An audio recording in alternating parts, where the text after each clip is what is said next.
Како ќе се чисти олигархијата? Олигархијата се чисти во една вечер.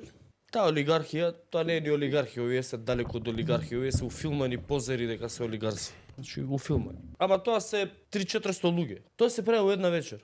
Вака, спремна власт. Власт која има визија. Доаѓа на власт со спремен план. Обезбедуваш судија на претходна постапка, обезбедуваш обвинител, дојдеш на власт, добиеш наредба од обвинителот и ги собира сите. Им се определува мерка притвор и се ставаат на некој хангар и почнуваме сите еден по еден. Ти да кажеш на пример како успеа да го убедиш судот дека треба општината и градот Скопје да ти платат 15 милиона евра оштета за наводна експроприација на улици кои што не постојат ни во детален урбанистички план. На пример да објасниш. Како успеа?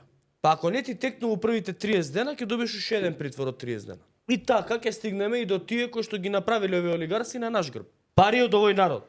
Што па се треба. Така се решава со олигархија. Зашо не ја направи болницата авансно ти се платени пари? Па не работеше добро. Кој ти е подизведувач тој? Ни болницата направена, пример збориме се. И така кој ќе кажат така имаме уште 2,5 до 3,000 луѓе. Како ќе ги кажат така у притвор. Ајде. Така се прави, се решава криминал, корупција, олигархија. У 2 месеци. А не, ама чекај, застани, овој сега чекај да се договориме, па вака беше, така беше, ама не знаеш ово е крифо. Дрн јариња. Така се решава. На генералштаб ќе му давам задача, генералштабот да ги обезбедува конвоите полиција што ќе ги носат таму и да ги чува местата. Така се обезбедува, така се решава. Криминал, корупција, олигархија. И кој ќе му се закани на обвинител, кој ќе му се закани на судија, на полицаец, иде сургун.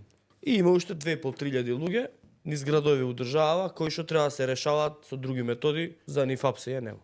Или ќе биде држава или нема да биде. Ко Бојко што ги реши? Така ги реши Бојко. Бидна ли Бугарија држава? Бидна. Еди Рама ги реши ли така? Еди Рама ги решава, да. Бидна ли Албанија држава? И тоа нивните мафијаши беа многу далеку поопасни од овие наши, бе.